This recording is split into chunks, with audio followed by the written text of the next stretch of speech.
Bonsoir tout le monde. Alors, avant de commencer ce conseil municipal, d'abord une bonne nouvelle, puisque pour les amateurs de foot, Vitré vient de se qualifier à la dernière seconde 3-2 pour les quarts de finale de la Coupe de France.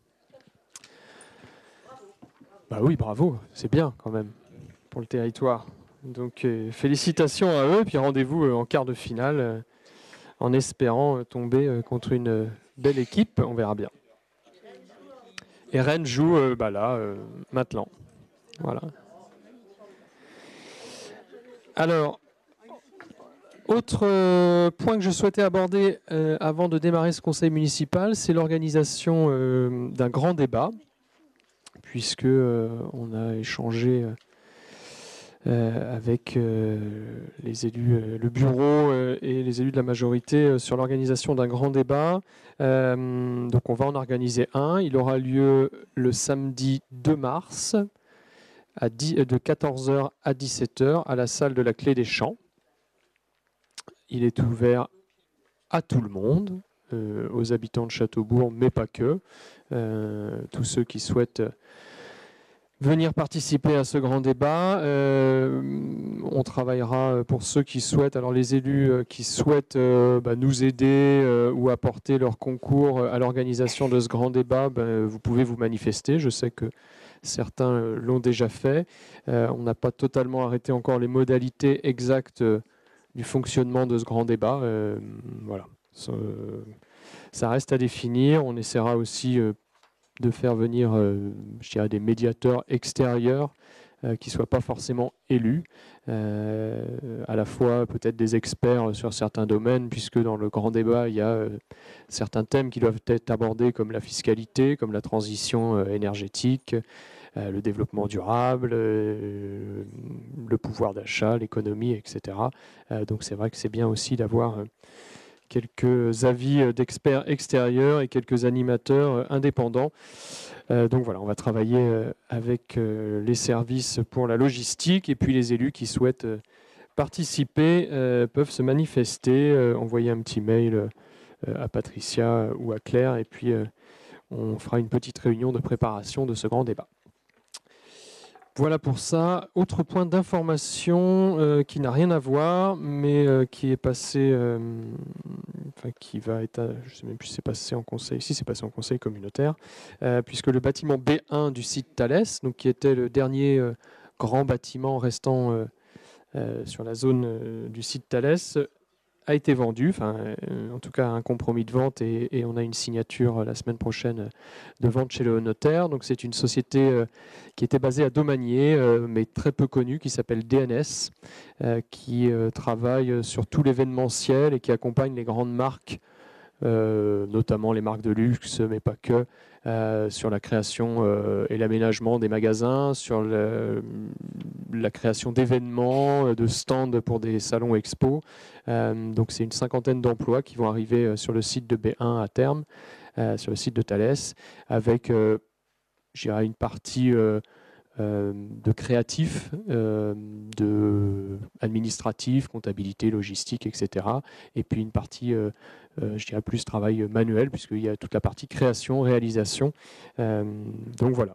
Et ça devrait, j'espère, d'ici la fin de l'année, ils devraient avoir déménagé. Donc ils ont un timing assez serré pour pouvoir continuer leur développement. Voilà pour ces 3 points d'introduction. Alors, je vais passer au pouvoir. Donc on a quelques pouvoirs. Monsieur Vincent Coconnier donne pouvoir à Christophe Hiron. Anne Steyer donne pouvoir à Christian Fourmont. Christelle Tourtelier donne pouvoir à Daniel Deville. Yoroun me donne pouvoir. Olivier Durand donne pouvoir à Pablo Diaz. J'ai tous les pouvoirs, a priori.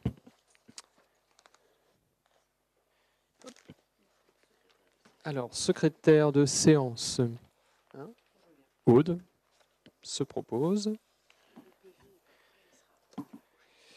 Et donc le PV du CM, comme le CM était très rapproché, n'est pas finalisé, donc il sera approuvé lors du prochain conseil municipal du 6 mars. Et je passe tout de suite la parole à Arnaud Dupuis. Pardon. Oui, on va parler du lieu-dit L'Osselière et de la cession de terrain à l'entreprise de transport Rosec. Donc, vous voyez sur la carte le fameux terrain qui se trouve juste à côté de l'ancien entrepôt Michelin, comme on l'appelle souvent. Alors, vu l'article L2241-1 du Code général des collectivités, l'avis favorable des services de France Domaine daté du 24 janvier 2019, la commune envisage la cession de la parcelle communale cadastrée ZE numéro 83 d'une superficie totale de 16 934 mètres carrés, 6 lieu-dit L'Osselière. Le terrain se situe en zone UAD, hors périmètre Céveso. L'entreprise de transport Rosec souhaite acquérir le bien pour y implanter son activité. Le prix de revient a été calculé en prenant en compte l'ensemble des dépenses engagées pour la viabilisation de cette zone. Au vu du zonage, de la forme et de la situation du terrain, le prix de vente envisagé est de 18 € hors taxe du mètre carré, soit 304 812 € hors taxe. Suite à la présentation du sujet en commission urbanisme travaux du 22 janvier 2019 et à l'avis favorable des domaines en date du 24 janvier 2019, il est proposé au conseil municipal de valider les conditions de cession, d'autoriser monsieur le maire à confier à maître Mével, notaire à Châteaubourg, la rédaction des documents inhérents à cette opération.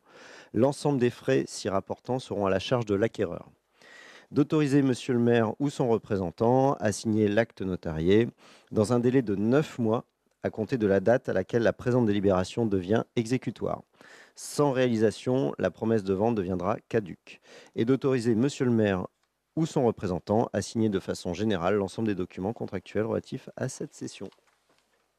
Est-ce qu'il y a des questions, des observations? Oui, je passe la parole à Pablo Diaz.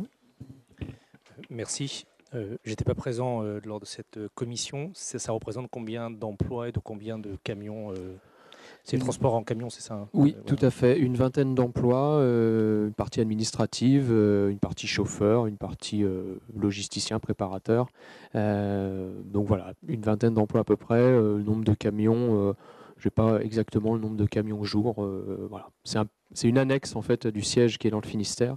Et donc ça leur servira de base relais pour après expédier sur la région parisienne ou ailleurs.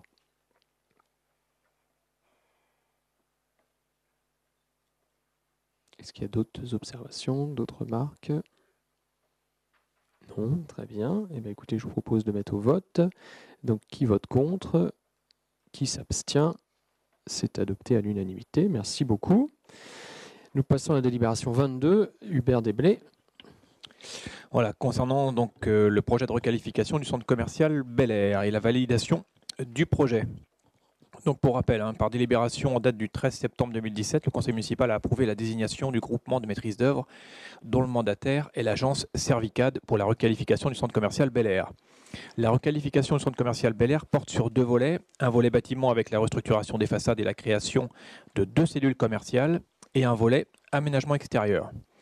Par délibération du 17 janvier 2018, le conseil municipal a validé la phase avant-projet de requalification des espaces extérieurs du centre commercial Bel Air.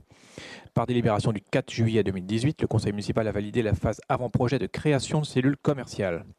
De nouvelles données techniques, à savoir donc études de sol, études amiantes et de nouveaux besoins identifiés, notamment la collecte des eaux usées de la zone d'activité de la Gaultière, ont nécessité la reprise des études pour la création d'un nouveau poste de refoulement et l'intégration de fondations spéciales pour la création des cellules commerciales.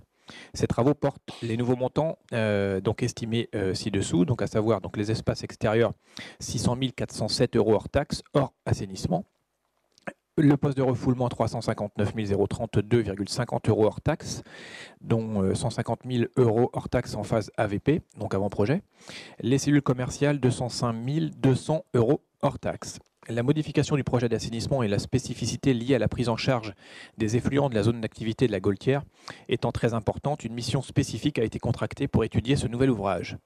Par conséquent, le montant de l'opération concerné par le présent contrat, recentré sur les espaces extérieurs et les cellules commerciales, s'élève donc à 805 607 € hors taxe.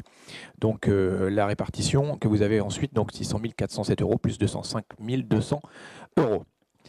Donc, ainsi, le nouveau montant d'honoraires serait le suivant, 43 169,26 € hors taxe pour les espaces extérieurs, 21 566,52 € hors taxe pour les cellules commerciales, et donc 4 035,84 € hors taxe pour les façades. Donc là, c'est jusqu'en phase donc avant projet. Donc, soit un nouveau montant de marché à 68 771,62 € hors taxe pour le groupement, soit ce qui représente une augmentation de 0,29% du contrat initial. Le montant de référence du marché du maître d'œuvre donc, est désormais de 805 607 € hors taxe. Donc, suite à l'avis favorable de la commission MAPA du 1er février 2019, il est donc proposé au conseil municipal de valider donc, cette nouvelle rémunération du maître d'œuvre en phase pro, en intégrant donc, les modifications de projet pour un montant prévisionnel de travaux à 805 607 € hors taxe. Il est proposé de valider le nouveau montant de rémunération du maître d'œuvre à 68 771,62 € hors taxe et d'autoriser monsieur le maire ou son représentant à signer toutes les pièces relatives à ce dossier.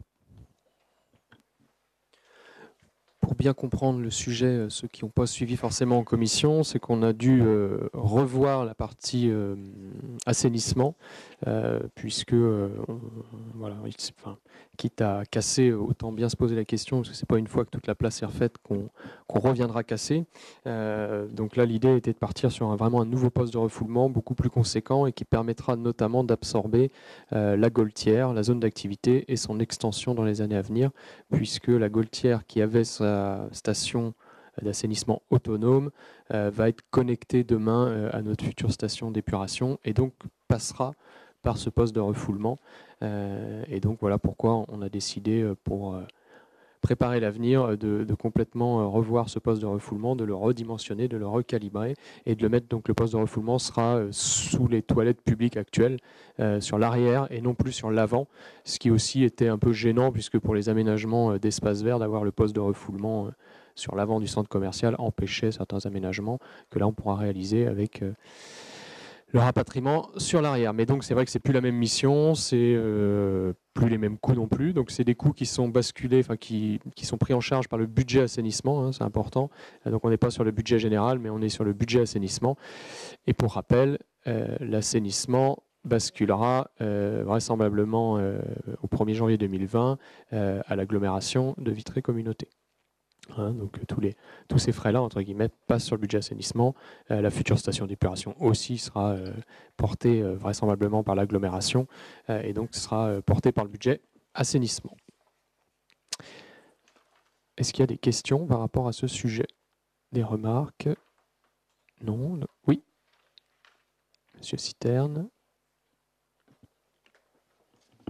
J'avais juste une question pour bien comprendre la délibération. En fait, ce dont on discute là tous ensemble porte plutôt sur les espaces extérieurs et pas sur le poste de refoulement. C'est bien ça. D'accord. Et donc donc ce que l'on voit au niveau des espaces extérieurs, donc c'est l'assainissement qui est refait, plus aussi. Non, c'est-à-dire que là, la mission, là, on vote les indemnités pour le maître d'œuvre. Et donc, et donc porter que sur les espaces extérieurs, voilà, et sur les cellules commerciales. Tout à fait. Voilà. Il y aura une mission complémentaire qui sera sortie complètement sur le budget assainissement, qui n'est pas dans le cadre de la délibération ici. Là, on est vraiment sur les honoraires du budget ville, sur les espaces extérieurs et les cellules commerciales. Et donc, si je comprends bien aussi, ce que l'on est en train de dire, c'est qu'on augmente le budget de l'ordre de 30% pour pouvoir refaire les aménagements, par rapport à ce qui avait été budgétisé au départ. Par rapport à ce qui était sur les espaces extérieurs, oui, sur les espaces extérieurs, on est à 600 000 € alors qu'on était à 460 000 en effet. Voilà, essentiellement, l'augmentation. D'accord. Très clairement, il y a eu, voilà. On est dans une période où les marchés sont aussi moins favorables qu'avant. Donc voilà, il faut en tenir compte désormais. Je vous remercie, monsieur le maire. Est-ce qu'il y a d'autres questions? Donc, qui vote contre? Qui s'abstient? Merci beaucoup, c'est adopté à l'unanimité. Délibération suivante, justement, les marchés de travaux et l'attribution des marchés de travaux. Donc je passe la parole à Hubert Desblés. Voilà, les marchés de travaux, toujours bien sûr sur ce centre commercial Bel Air. Donc on rappelle, par délibération du 13 septembre 2017, le conseil municipal a validé la désignation du groupement mandaté par le cabinet Servicad en qualité de maître d'œuvre de l'opération, donc requalification du centre commercial Bel Air. L'équipe de maîtrise d'œuvre a analysé les offres des différentes entreprises. L'analyse se base sur les critères de sélection définis dans le règlement de consultation, section 8.2, avec 60 points pour la valeur technique et 40 points pour les prix des prestations. La commission MAPA du 1er février 2019 a validé l'analyse des offres. Donc pour les travaux d'aménagement des espaces extérieurs, les entreprises présentant les offres économiquement les plus avantageuses sont les suivantes. Lot numéro 1, donc terrassement voirie eau pluviale, c'est l'entreprise SRAM pour un montant de 424 909,25 € hors taxe, la variante proposée n'étant pas retenue. Lot numéro 2, réseau et ouvrage assainissement eau usée, l'entreprise SAD pour un montant de 438 157 € hors taxe. Lot numéro 3 qui concerne l'éclairage réseau souple, réseau divers, donc c'est l'entreprise Sorelum pour un montant de 102 680 € hors taxe. Le numéro 4 donc, qui concerne les espaces verts, mobilier, maçonnerie et serrurerie, c'est l'entreprise ID Verdé pour un montant de 89 999,12 € hors taxe.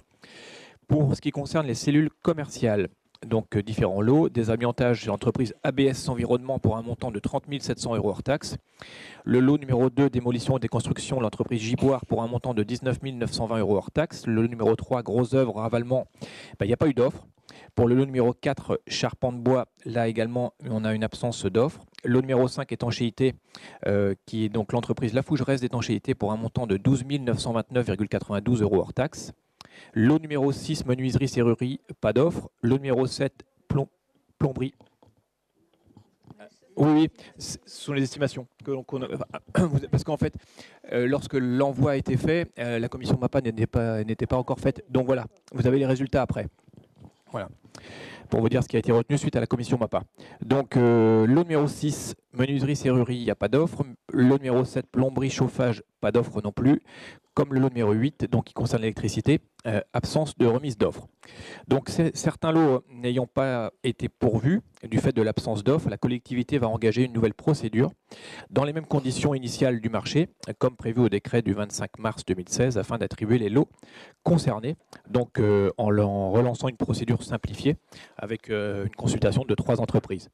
Voilà, donc il est proposé pour l'instant au conseil municipal, après avis favorable de la commission MAPA du 1er février 2019, de retenir les entreprises pour les montants comme précisé ci-dessus, de relancer bien sûr une nouvelle procédure pour les lots n'ayant pas reçu d'offre et d'autoriser monsieur le maire ou son représentant à signer toutes les pièces relatives à ces marchés. Comme je l'expliquais juste avant, on voit que les entreprises ont du boulot en ce moment, puisqu'il y a des marchés qui n'intéressent pas forcément. Donc on va essayer, nous, de recommuniquer et de trouver les entreprises qu'il nous manque. Mais voilà, sur certains petits chantiers, enfin si on peut appeler ça petit, je ne sais pas, mais en tout cas sur des chantiers moins importants qu'une gendarmerie, une salle de sport ou autre, on voit que... on a aujourd'hui certaines difficultés rencontrées, je vous rassure, par beaucoup de collectivités, même des bailleurs sociaux. Là, cet après-midi, on était avec un bailleur social qui a aussi, sur des appels d'offres, pas de réponse sur des marchés. Donc voilà, la conjoncture fait qu'en ce moment, dans le bâtiment, on a du mal à trouver des bras. Juste pour préciser, effectivement, les consultations où il n'y a pas eu d'offre, on va relancer une consultation simplifiée auprès de 3 entreprises. Très bien. Est-ce qu'il y a des questions, des remarques par rapport à cette attribution de la commission MAPA avec les critères? Non. Donc je mets au vote. Qui vote contre? Qui s'abstient? 2 abstentions. Merci beaucoup. Et les DIA, Hubert, 2 DIA.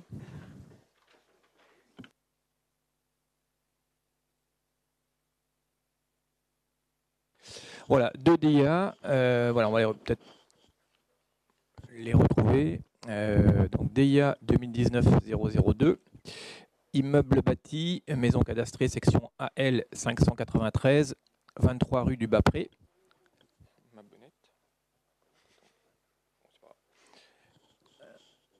On va les trouver quelques instants.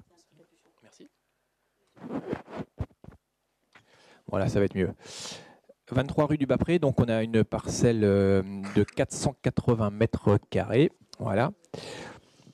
Sur cette maison. Ça vient, on voyage.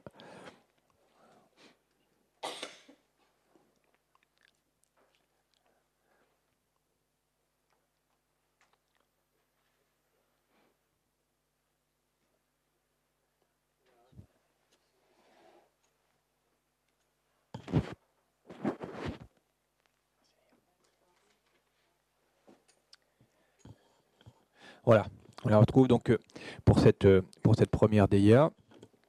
Donc là, pas de préemption sur cette Super U, on est juste sur l'ouest, sud-ouest de Super U, là, à côté des bassins tampons. Donc pas de préemption sur cette maison. Et la deuxième DIA qu'on a, 2019-003, il s'agit d'un immeuble bâti, donc une maison, cadastrée section 298A, numéro 2224, située au 17 rue du Champ d'Air. Là, on a une superficie de 219 mètres carrés pour ce qui concerne cette DIA. Et là, pas de préemption non plus. Voilà pour les DIA de ce soir. Pas de questions, pas de remarques sur les DIA. Très bien. Et nous passons aux subventions. Et je passe la parole à Daniel Deville. Alors, trois associations nouvelles. Donc, association BAM.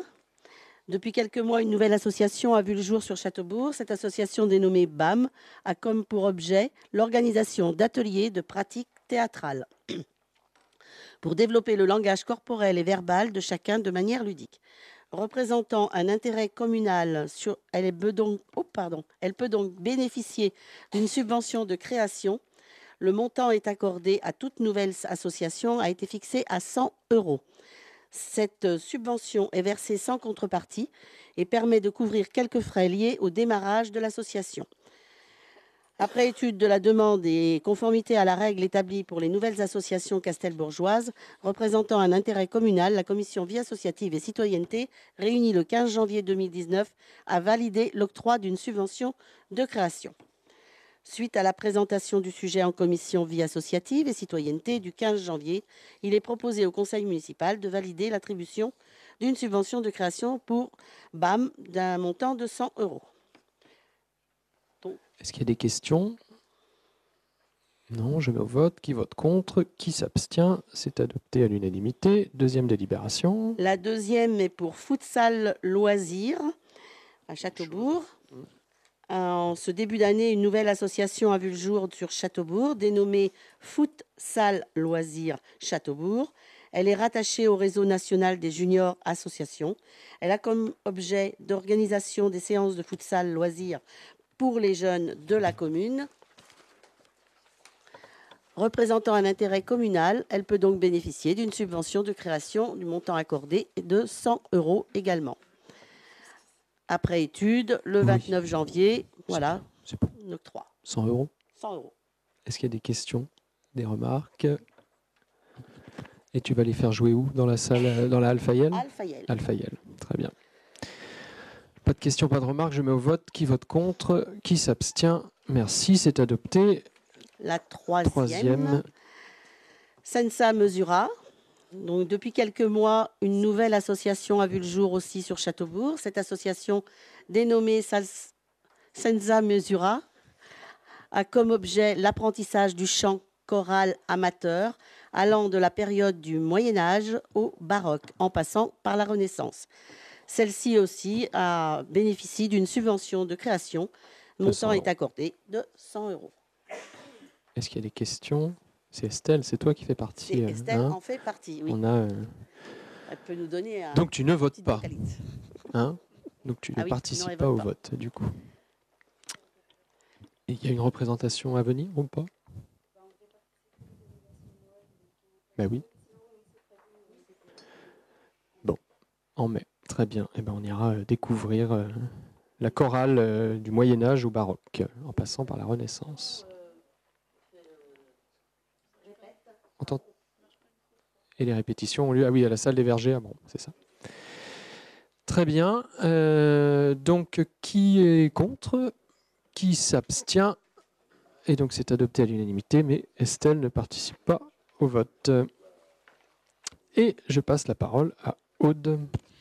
Merci beaucoup. Première délibération concernant le tableau des effectifs.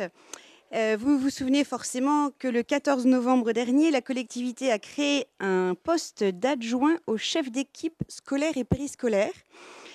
Et cette délibération avait omis de préciser le temps de travail inhérent à ce poste. Donc, suite à la présentation du sujet en commission ressources du 21 janvier et également après l'avis du comité technique d'hier, il est proposé au conseil municipal ce soir de porter à 28 heures la durée hebdomadaire de ce poste d'adjoint au chef d'équipe scolaire et périscolaire et du coup de modifier le tableau des effectifs. Y a-t-il des questions ? Pas de questions, je me vote. Qui vote contre? Qui s'abstient? C'est adopté, merci. Et nous passons au gros morceau de la soirée, le débat d'orientation budgétaire. Et donc, je passe la parole à Aude.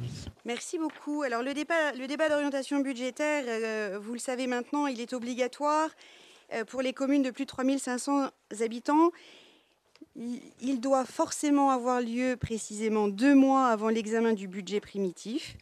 Et il n'a aucun caractère décisionnel, mais sa teneur doit faire l'objet d'une délibération. Alors pourquoi ? Parce que nous souhaitons informer sur l'évolution de la situation financière de la collectivité. Nous souhaitons discuter des orientations budgétaires qui préfigurent les priorités qui seront affichées dans le budget primitif et également donner aux élus la possibilité de s'exprimer, s'ils en ont envie, ils ont très envie, sur la stratégie financière de leur collectivité. Donc dans un premier temps, Châteaubourg poursuit ses projets. Vous avez lu bien évidemment les différents communiqués de presse de notre maire. En ce sens, vous étiez présent aux vœux du maire, justement, où il précisait la poursuite de nos projets. L'idée est toujours, bien sûr, d'investir tout en maintenant le pouvoir d'achat des Castelbourgeois. Comment ? Eh bien, très simplement, en maîtrisant les taux de fiscalité, également en maîtrisant et en maintenant des indicateurs financiers au vert. On vous a dit, et on va faire un article de presse pour être beaucoup plus clair et beaucoup plus limpide encore, la CRC nous a donné un A+, en termes de gestion financière, et l'idée, c'est de continuer cette bonne maîtrise tant des charges de fonctionnement que des charges d'investissement, recherche active également, de recettes complémentaires.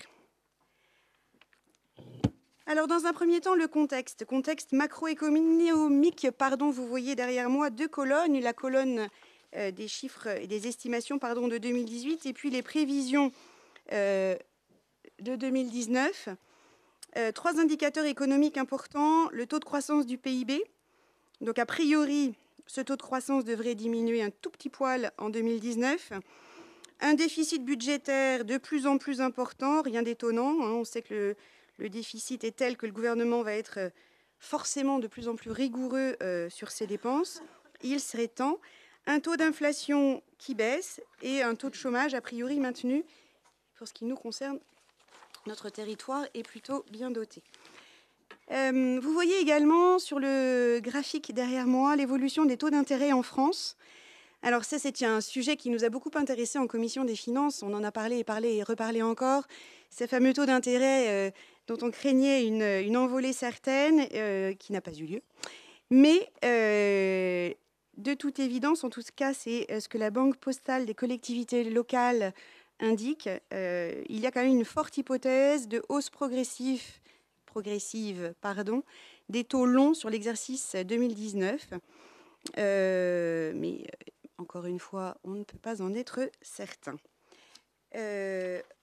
Autre point contextuel, les finances locales.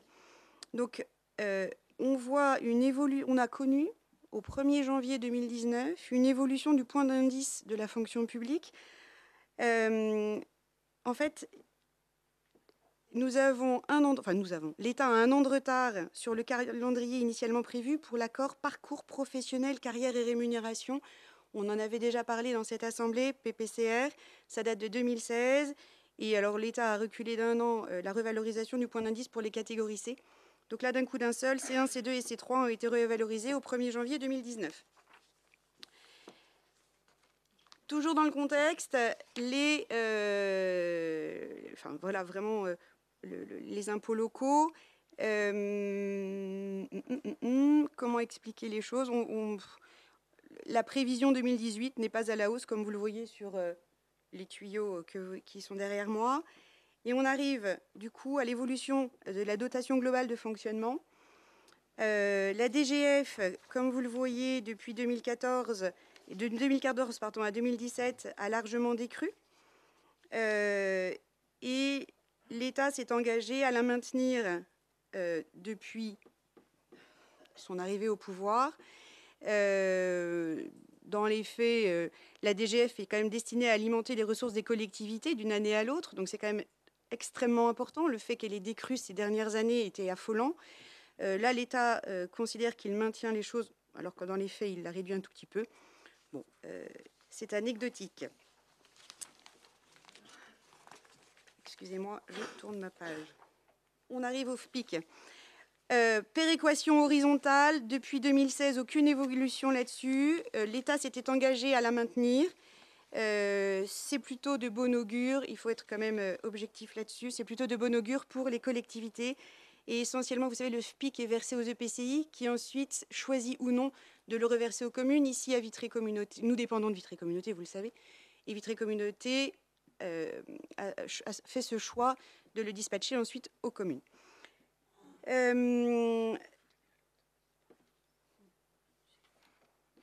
Donc, slide suivante, pardon. Le soutien à l'investissement local en millions d'euros. Il va y avoir, là, vous le voyez avec les chiffres qui sont derrière moi, une augmentation des crédits de paiement pour le soutien de l'investissement local. C'est intéressant. Ça, c'était pour le contexte de la PLF 2019, balayé en 2 coups de cuillère à peau, je le reconnais, parce que ça nous intéresse un petit peu moins peut-être que la situation actuelle de Châteaubourg. Alors, on va commencer par, dans le même ordre que d'habitude, je commence par les recettes de fonctionnement. Vous voyez qu'en 2018, les recettes prévisionnelles de fonctionnement sont de 8 638 000 euros, avec un excédent de fonctionnement reporté de 2 266 000 euros, face à des dépenses prévisionnelles de 7 402 000 euros, ce qui nous donne un excédent global de fonctionnement de 3 502 000 euros. Pour ce qui concerne la section d'investissement, eh bien avec les excédents d'investissement reportés de 226 000 euros et les recettes prévisionnelles d'investissement de 7 567 000 euros et des restes à réaliser de 14 000 euros, face à des dépenses de 6 185 000 euros, on aura un excédent global d'investissement de 224 000 euros, ce qui porte un excédent global prévisionnel 2018 de 3 726 000 euros. À la question que l'on pourrait se poser, comparons donc ce résultat au précédent. Notre résultat est supérieur à celui de l'année dernière si le prévisionnel devient bien notre CA, ce qui tend à cela. Donc notre résultat est supérieur et nous l'expliquerons un peu plus tard. Juste sur l'excédent, on est au même niveau, hein, les 3,7 millions, si on revient juste sur la slide d'avant. Quand on est arrivé en 2014, au moment des élections, on était à ce niveau-là d'excédent global. Donc voilà, on est au même niveau aujourd'hui d'excédent global, quasiment, ça devait être 3,8 je crois, que 2014.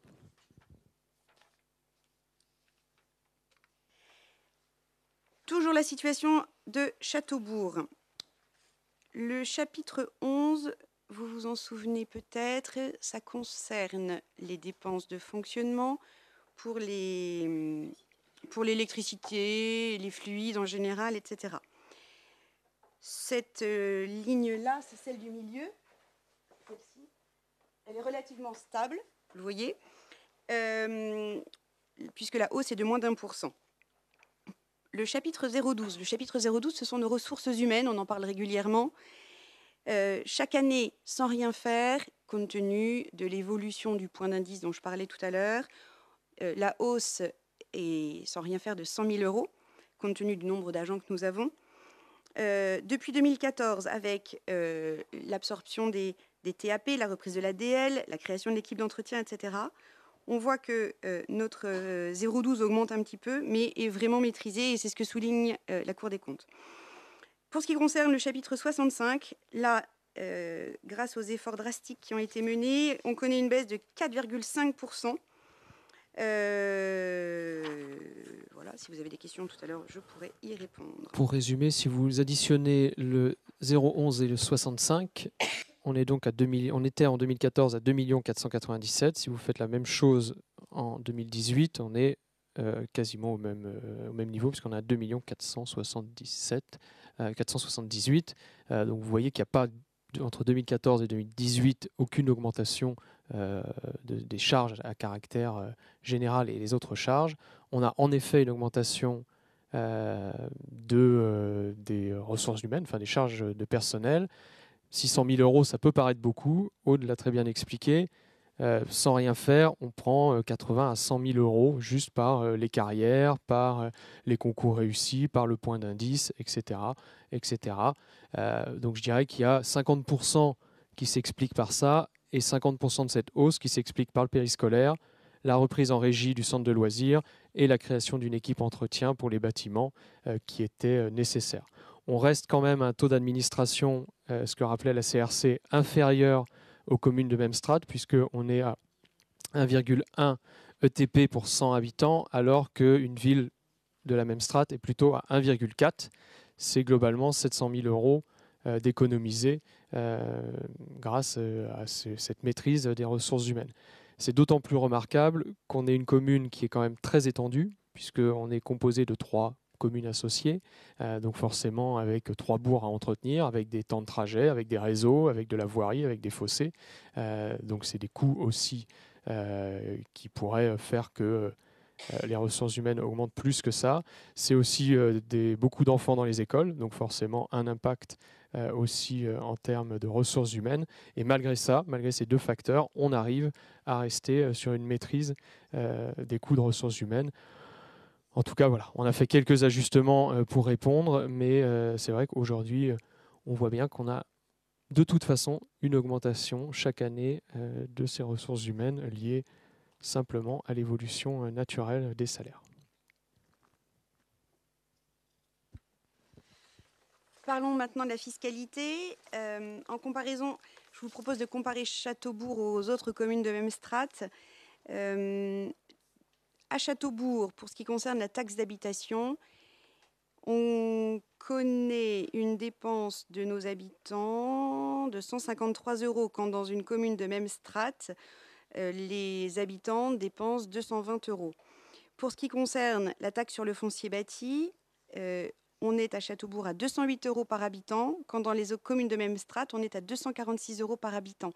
La différence est notoire, sensible. Alors, question que l'on pourrait se poser, d'accord, et ça représente quoi en produit pour la commune? Eh bien, en produit pour la commune, en 2018, la taxe d'habitation a représenté 1 125 000 € et la taxe sur le foncier bâti, 1 508 000 €.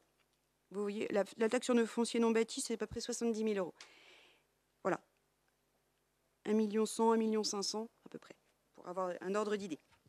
Sachant que 60% de notre taxe foncière, si je ne me trompe pas, est payée par nos entreprises. C'est la différence entre la taxe d'habitation et la taxe foncière. Les entreprises payent une partie importante de la taxe foncière.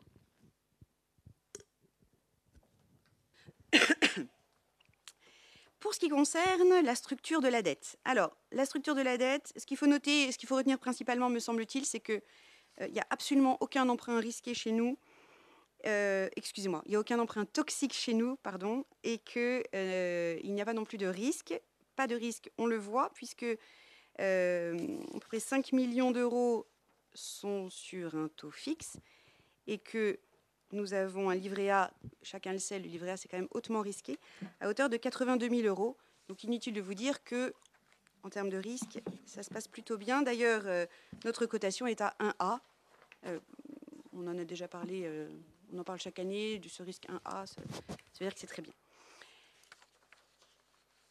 Le profil d'extinction de la dette, Alors là, le maire aime bien parler du profil d'extinction de la dette. Est-ce que le maire a quelque chose à dire sur le profil d'extinction de la dette? Non, il est linéaire, donc il n'y a pas d'à-coup, ce qui est plutôt bien.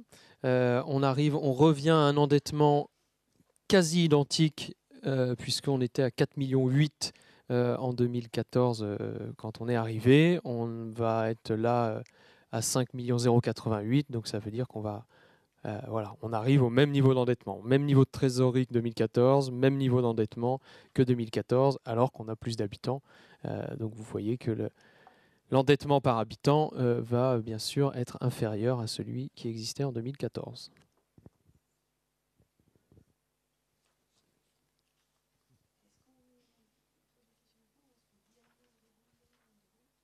Alors maintenant, nous allons passer au plus croustillant, à savoir les différentes politiques de projet, commission par commission.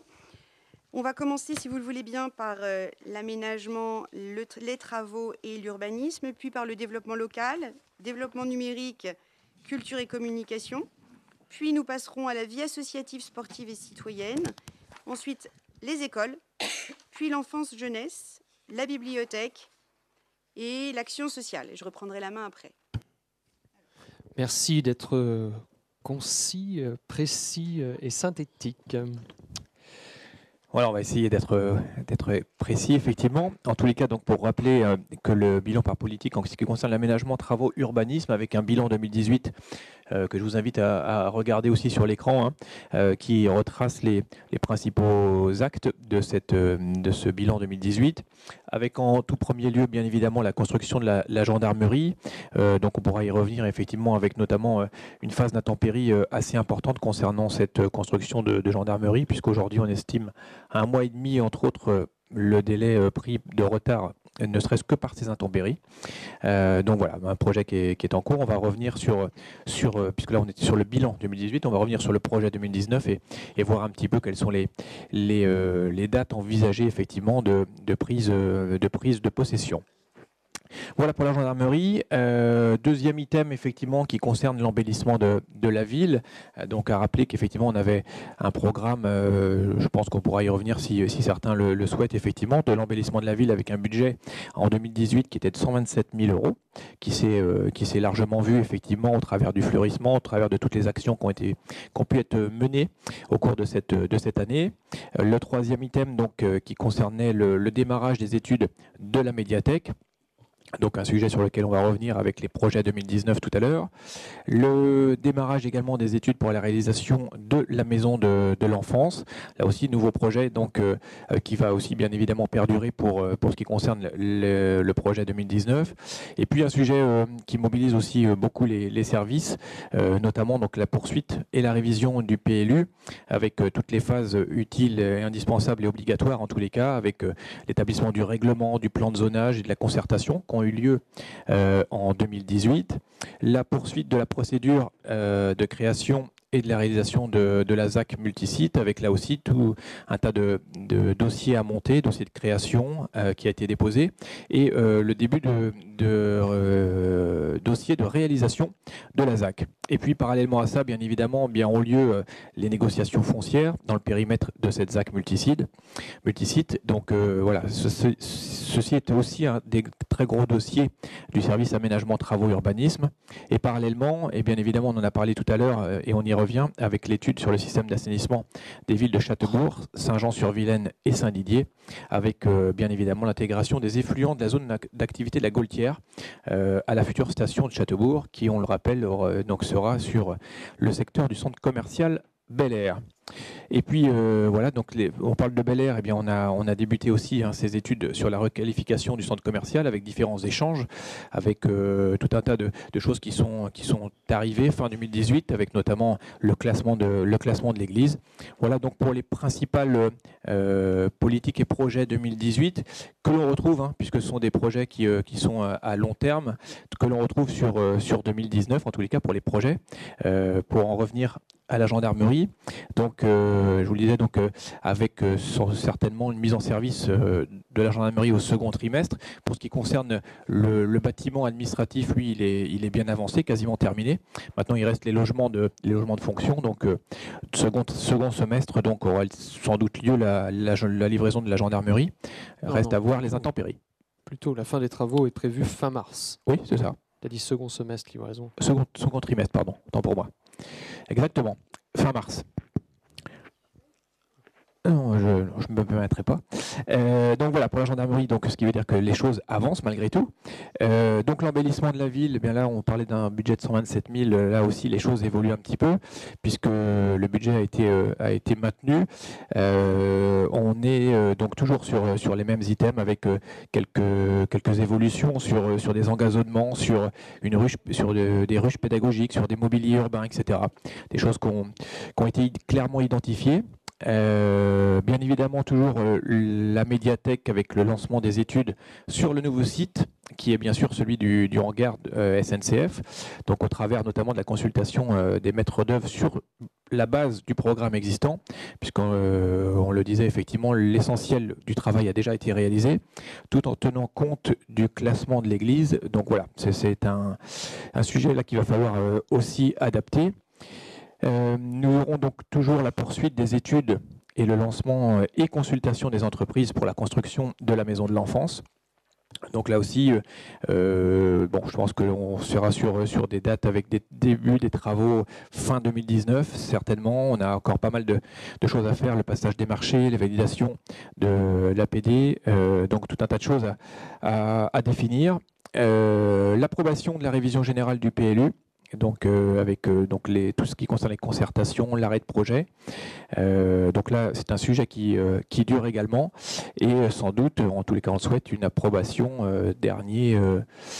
on va voir, un dernier semestre, je pense, effectivement, fin 2020, pour cette approbation générale du PLU. Donc un vaste sujet sur lequel on rebondit également au travers... Fin 2019, tu viens de dire fin 2020. Approbation oui. Avant la fin de l'année. Fin de l'année. Fin 2019, pardon. Avec toujours également la procédure de réalisation de la ZAC multisite, là aussi, et le choix du maître d'œuvre, avec l'approbation du dossier de réalisation, consultation du maître d'œuvre, donc beaucoup de démarches administratives. Il y aura toujours également, donc parallèlement, la réalisation de l'étude de compensation agricole. Et puis la poursuite des négociations foncières qui étaient déjà identifiées en 2018 et qui perdurent bien évidemment en 2019 pour ce qui concerne le périmètre de la ZAC multisite. On revient aussi sur le sujet donc, du lancement des études sur le système d'assainissement des villes de Châteaubourg, Saint-Jean et Saint-Didier. Donc avec les études environnementales, il faudra aussi retenir le maître d'œuvre. Donc voilà pour ce qui concerne pour cette année sur ces études d'assainissement. On aura, et on y revient aussi sur les travaux sur la requalification du centre commercial Bel Air.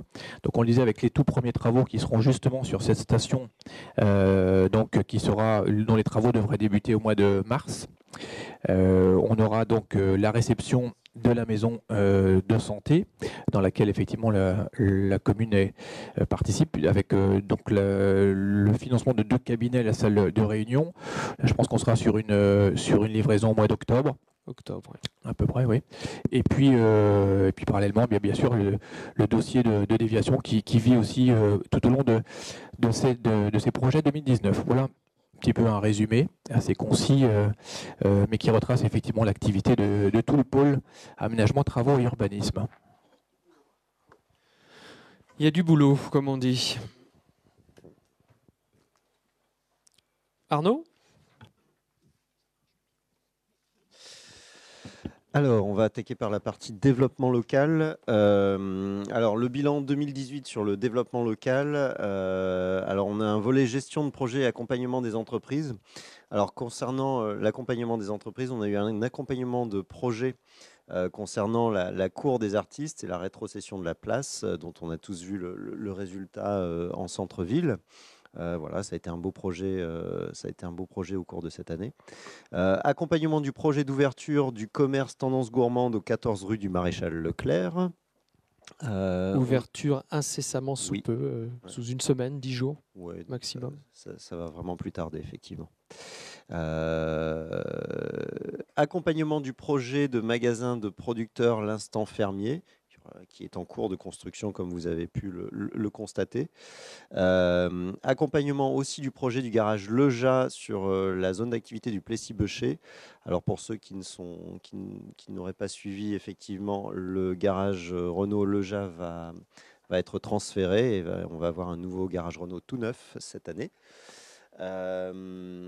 Poursuite des études du projet du centre commercial Bel Air avec la réhabilitation du bâti et la création de 2 cellules commerciales. Alors, la réhabilitation du bâti a été un petit peu décalée, donc on va en parler aussi dans les projets 2019.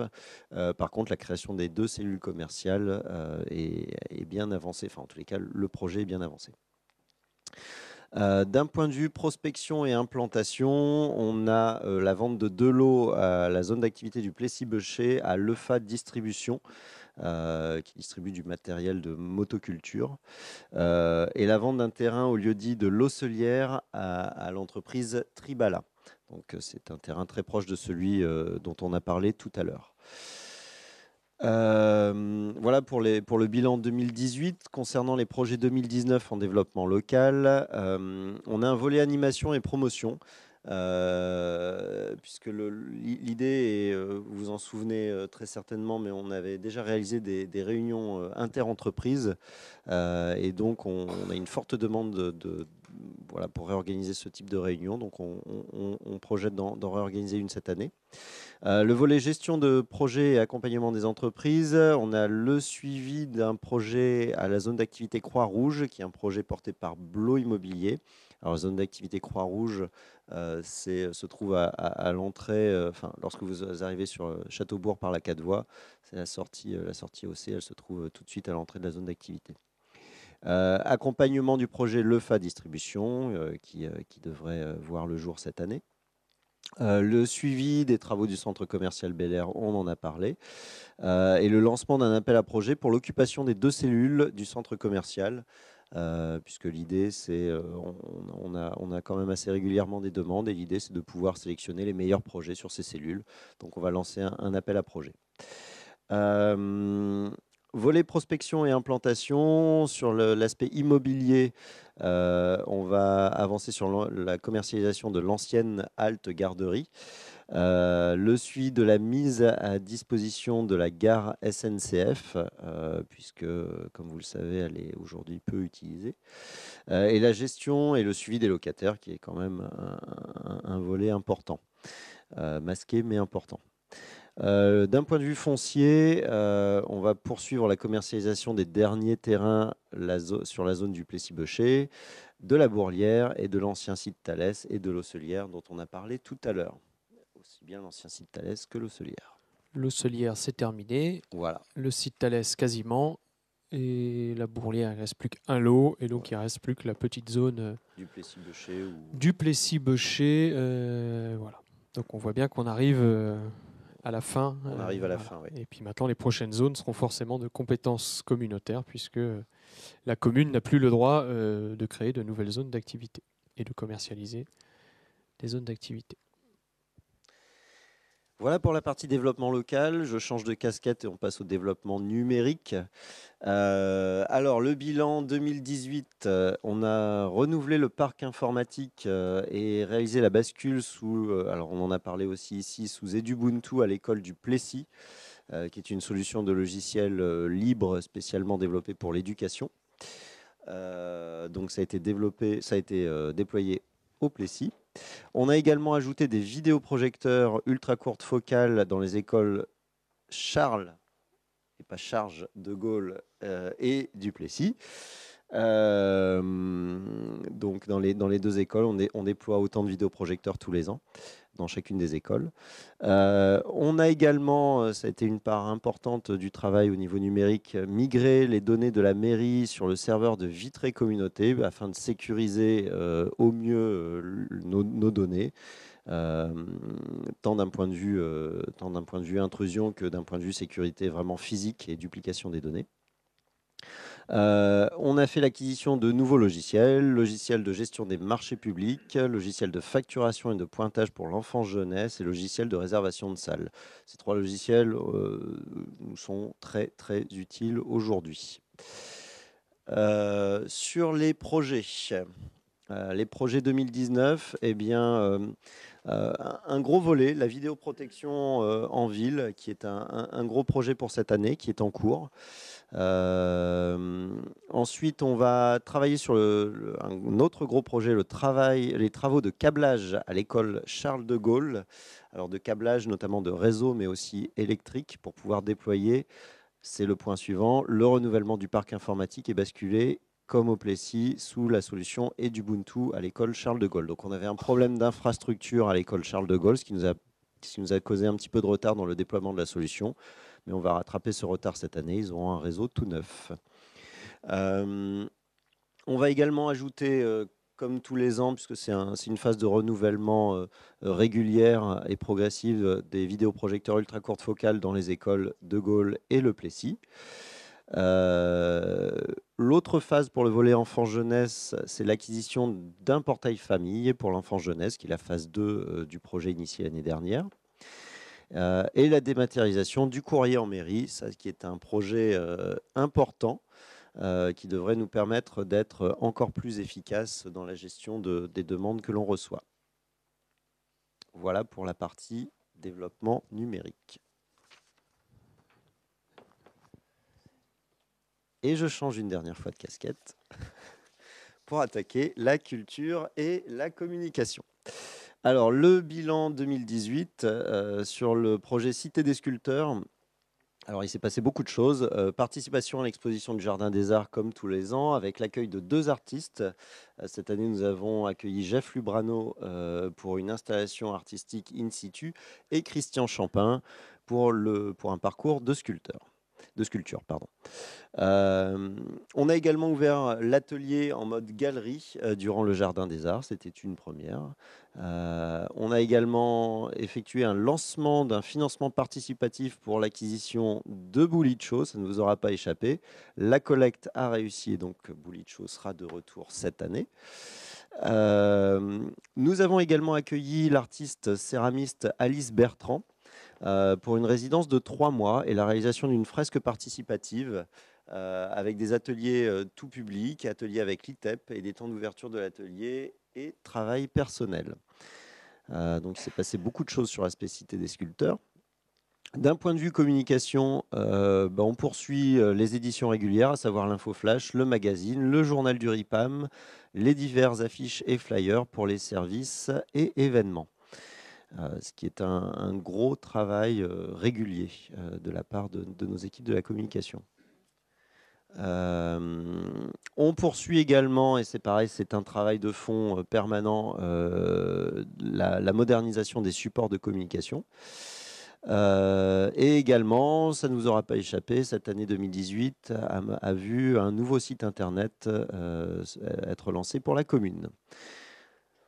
Petit clin d'œil à Facebook, où on est à 1721 likes aujourd'hui sur la page de la commune.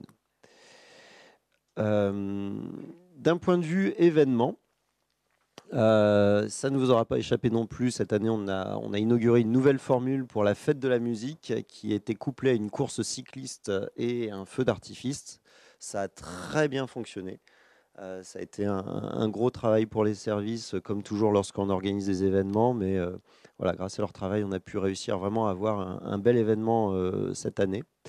Ça ne nous aura pas échappé non plus qu'il y a eu quelques événements importants au niveau des cérémonies patriotiques qui également ont très bien fonctionné.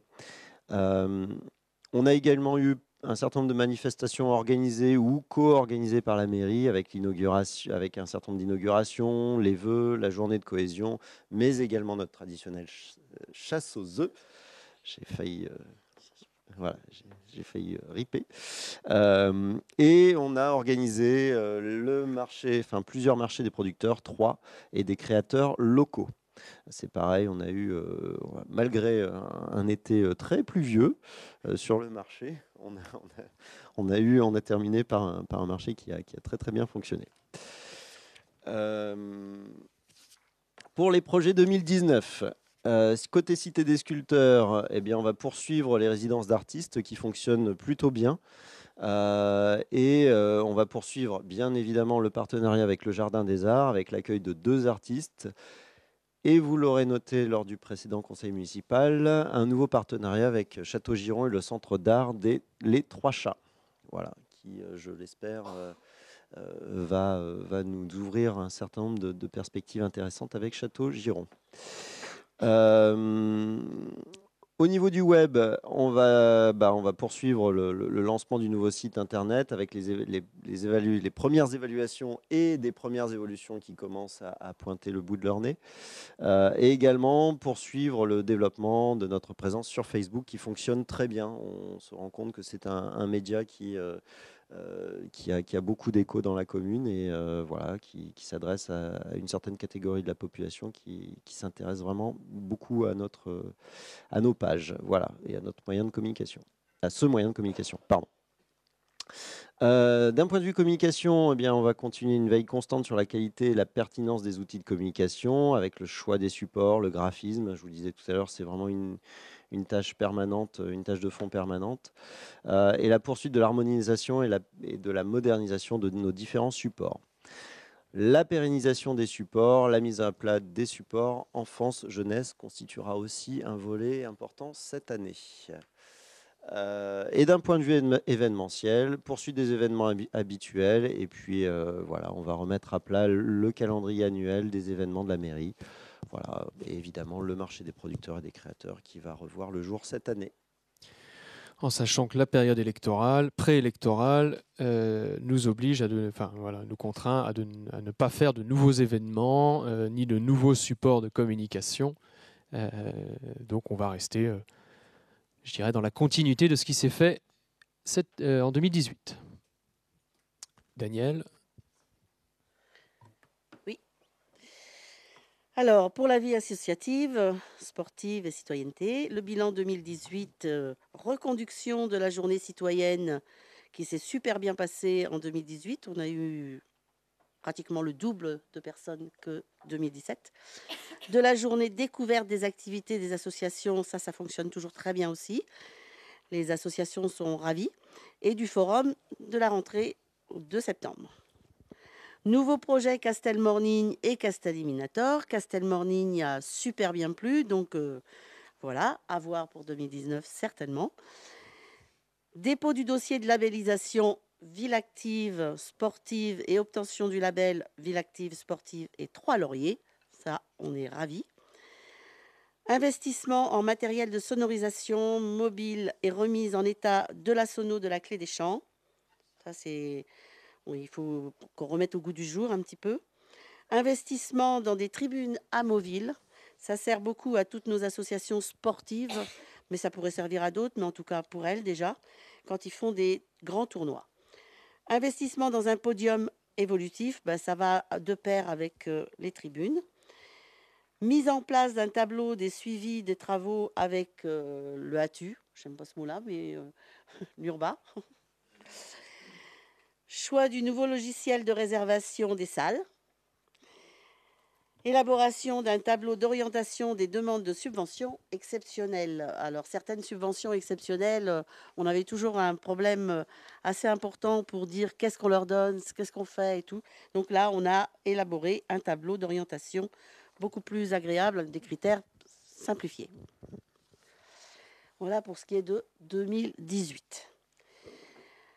La mise en valeur en 2019 donc du label Ville Active et Sportive des 3 lauriers. Donc ça, on va faire ça dans l'année 2019. Reconduction des actions. Donc journée citoyenne, on espère encore plus de monde. Journée de découverte des activités des associations. Là aussi, forum des associations. Et Castel Morning, bien sûr, on redémarre. Oui. Les profs sont aussi contents et ont envie de redémarrer. Mise en place du logiciel de réservation et de paiement en ligne pour les locations des salles festives. Étude de la fréquentation des salles festives. Donc là, on est en train d'essayer de faire une comparaison, une comparaison de qui loue les salles, combien de fois elles sont louées, si elles sont louées assez ou pas. Et on étudie. Amélioration des travaux aussi. Il y a tous les travaux à améliorer. Investissement, communication, il faut qu'on soit encore plus ouvert, ce qui est déjà pas mal. beaucoup de travail a été fait à la vie associative. J'en remercie les agents. Continuité du travail de proximité avec les associations et avec le HATU. J'aime vraiment pas ce mot-là, moi. Alors, en fait, pour dire, on travaille avec l'URBA en proximité pour tous nos travaux, toutes les petites demandes. Et là, on est en lien et on se réunit régulièrement. Aménagement et reconstruction de l'accueil de la maison pour tous. Et je souhaite que ce soit fait en 2019. Enfin. Hein? Voilà. Très bien. Christelle?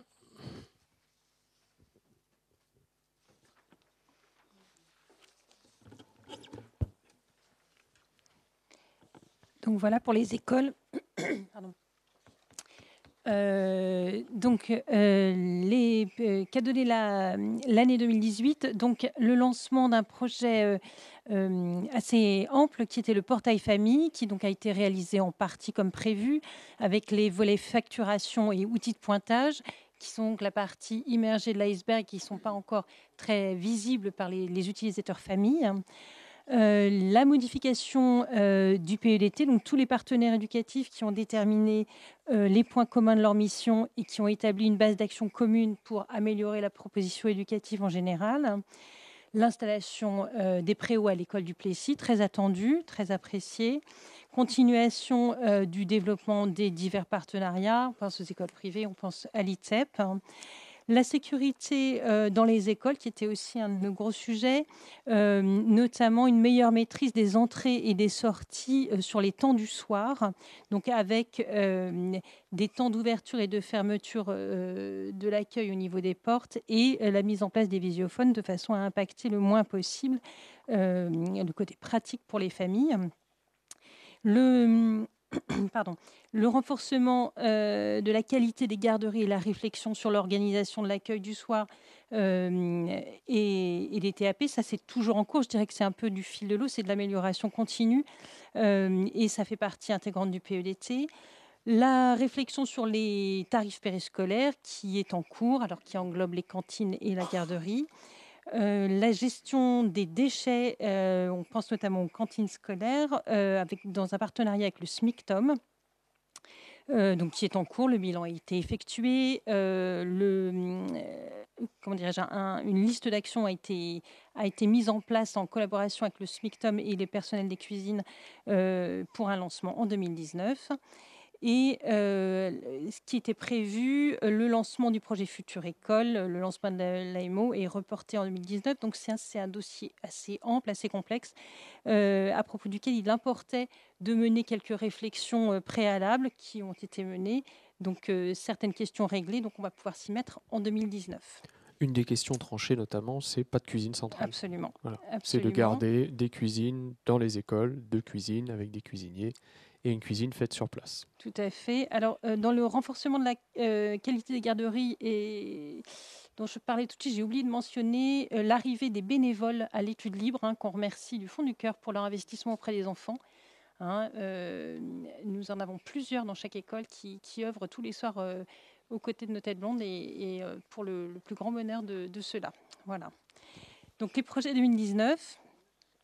Donc la continuation du projet Portail Famille avec notamment le volet de la gestion de l'annualisation. Là, c'est vraiment le volet RH et le Portail Famille en tant que tel qui va être, lui, visible et disponible pour les familles. L'application du thème transverse du PEDT qui est donc pour l'année 2019, autorité, politesse et savoir-être. Pourquoi est-ce important ? Ça va être l'application très concrète du PEDT en commun avec les différents partenaires éducatifs. Le lancement du projet Future École dont je parlais tout de suite. La sécurité dans les écoles avec la mise en place d'un PPMS scolaire, un plan de mise en sécurité. Au niveau du temps périscolaire, il existe évidemment et on l'accompagne, je dirais, religieusement sur les temps scolaires. Le périscolaire n'existait pas encore, donc il va l'être. La continuation du renforcement de la qualité des garderies et des activités proposées. On est très attentif notamment à ceux des maternelles qui n'ont pas de TAP à proprement parler, mais des petits groupes sur lesquels il faut quand même fournir une proposition intéressante. La réflexion sur les tarifs périscolaires, à laquelle on va s'atteler. La continuation du développement des partenariats. Toujours la gestion des déchets avec le SMICTOM dont je parlais tout de suite. La charte de collaboration entre ATSEM et enseignants. Donc là, il s'agit de mieux comprendre pour les ATSEM d'une part et les professeurs des écoles d'autre part les missions de chacun pour travailler dans une meilleure harmonie et puis mieux vivre ses missions propres.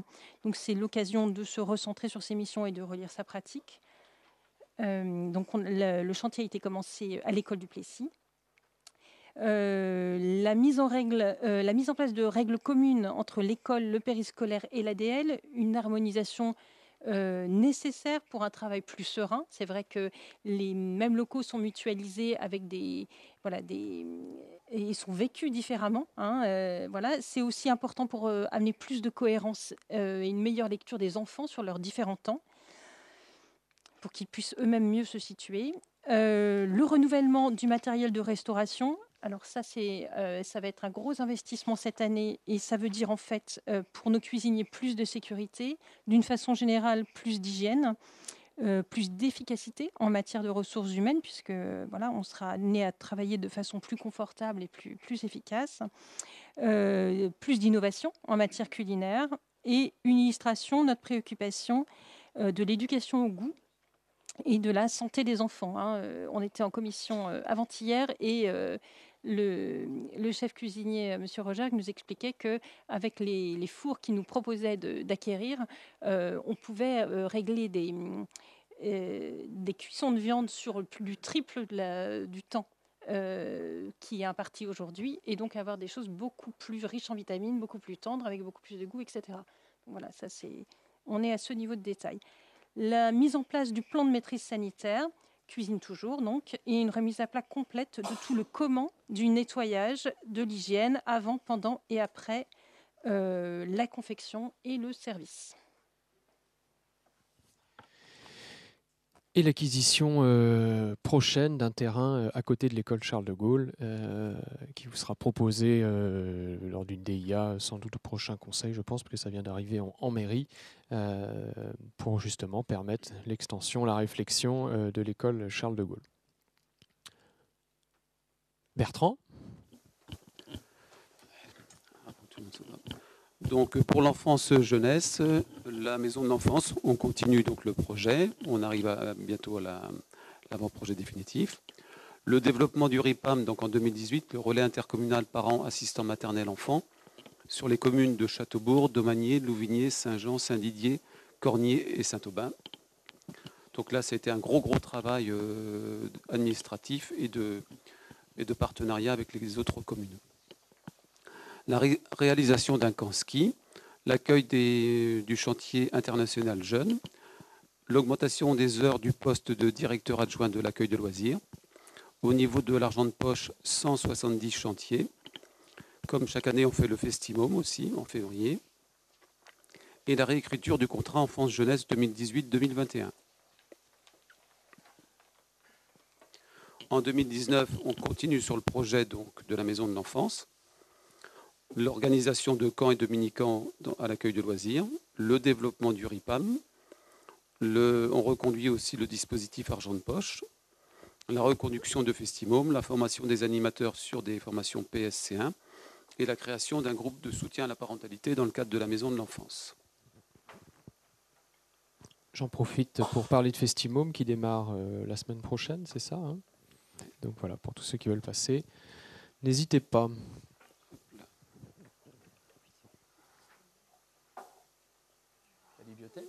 Change de casquette. Oui. Donc, au niveau bibliothèque, pour le bilan 2018, 1740 lecteurs actifs, environ 1217 documents achetés, 17 510 documents au total, soit environ 2,5 par habitant. 487 documents achetés en investissement dans le cadre du plan pluriannuel d'acquisition pour la future médiathèque. 61 000 prêts de documents. Donc en moyenne, un lecteur emprunte 35 documents par an. 23 classes sont venues régulièrement à la bibliothèque 3 à 5 fois par an en 2017-2018, soit 87 accueils. 38 animations ayant fait venir 605 participants. Autrement, dans les temps forts, première animation commune avec la ludothèque, le mois du multimédia, 4 ateliers, 86 participants. Une braderie exceptionnelle sur 2 jours. Donc qui est là, c'était quand même chapeau au service aussi. Donc 3 972 documents vendus, 335 acheteurs pour une recette de 2 726,50 €. Une animation estivale avec les sacs surprises et un temps fort autour de la surdité et la malentendance, prêts de documents pour la médiathèque, avec des prêts de documents par la médiathèque départementale. 6 animations autour du numérique en dehors du mois du multimédia. Animation autour du facile à lire dans le cadre de À tout âge. Accueil des ateliers pour les aidants et un café tricot avec le CCAS. Validation du réseau des bibliothèques au sein de Vitré Communauté. Travail sur le projet de médiathèque. Un poste de 28 heures en renfort pendant 6 mois. Pour 2019, poursuite du plan pluriannuel d'acquisition du fonds complémentaire 2017 à 2019. Le réseau intercommunal des bibliothèques, où il faudra le voter en fait l'entrée avant fin mars. C'est prévu. Participation au prix littéraire, prix facile à lire, Bretagne 2019. Mise à disposition de la sélection au CCAS, au foyer Bel Air et à la maison de retraite. Rencontre avec 2 auteurs en mars, précédée de lecture par Mélodie, la compagnie Mélodie du Lisandor. Animation estivale Biblio Bingo pour la 3e fois, et temps fort autour de la dyslexie. Près de documents par la médiathèque départementale. Un cycle d'ateliers numériques en partenariat avec le CCAS et les points accueil emploi en cours de construction. Et la création d'un fonds de jeux vidéo en attendant la médiathèque. Donc près de jeux vidéo, organisation d'animation, tournois à l'aide de la médiathèque départementale. Et la gratuité quand même, Oui. c'est quand même le changement, la gratuité 2019, des inscriptions en 2019 à la bibliothèque. Donc allez-y, inscrivez-vous. Je passe la parole à Catherine, Action sociale. Donc, concernant l'action sociale, donc effectivement, la commune soutient le CCS au titre de la mise à disposition du personnel, ainsi qu'avec le versement donc, de la subvention qui a été ajustée sur l'exercice 2018 notamment, puisqu'on vous précise là que le repas des aînés est décalé en 2019 comme un repas du printemps. Voilà. Ça sera en mars, oui, fin février, début mars. Alors quand même, effectivement, je ne vais pas vous redétailler toutes les actions du CCAS menées avec cette subvention, puisque ça vous sera présenté de façon beaucoup plus détaillée lors de la présentation du rapport d'activité. Mais quand même quelques temps forts, rappeler sur ce qui s'est déroulé un peu sur la commune, ce que vous avez pu voir, notamment des ateliers dans le cadre de bien vivre et bien vieillir chez soi. Nous avons eu tout au long de l'année 2018, effectivement, sur des items, puisque sur chaque item, il y a environ 8 à 10 ateliers de proposés. Ces ateliers donc, se passent en collaboration avec nos partenaires comme le CLIC, qui est très actif sur ces propositions-là. Donc, il y a eu la prévention des chutes, il y a eu des ateliers sur la nutrition et aussi des ateliers sur fin 2018 proposés dans le cadre de l'aide aux aidants, donc très important. Donc, ces ateliers, d'ailleurs, se poursuivent sur 2019. Le temps à tout âge qui s'est passé sur 15 jours en octobre, qui a été très fréquenté. Et préciser aussi que ces ateliers, nous avons une forte demande sur Châteaubourg, ils sont toujours complets. Ce qui surprend toutes les autres communes, mais sur Châteaubourg, c'est vrai qu'on arrive vraiment à fédérer des personnes très intéressées. Alors, on a parlé, Bertrand a parlé de la participation notamment au Café Tricot. On m'a dit d'en parler. Donc, sur une proposition, dirons-nous, de notre responsable des espaces verts, nous allons habiller les arbres. Alors, les Cafés Tricot ont débuté fin 2018 et se poursuivent là, se finalisent, et les arbres quelques arbres de la commune vont être habillés. Voilà. Beaucoup de participation, hein, des écoles, de l'ITEP, de la résidence Sainte-Marie, voilà, de beaucoup de résidents de Châteaubourg. On a beaucoup donc de travaux réalisés. Autrement, quand même, donc je ne vais pas m'étendre de trop, hein, je vous présenterai vraiment les différentes activités du CCAS ultérieurement, mais quand même à préciser que si certaines actions du CCAS se portent prioritairement actuellement vers un public des personnes âgées, il convient de rappeler que ces actions se portent également vers tous les publics résidant sur la commune et essentiellement les publics fragilisés, avec notamment donc une commission d'aide financière, hein, qui se porte vers plutôt donc les enfants scolarisés et les enfants qui sont au centre de loisirs, hein, pour les aider à participer à différentes activités. Également la gestion des logements d'urgence, hein, comme on le sait, et voilà aussi la gestion du terrain des gens de voyage, donc, etc. Donc toutes ces actions vous seront présentées lors du rapport, de la présentation du rapport d'activité 2018. Les projets pour 2019.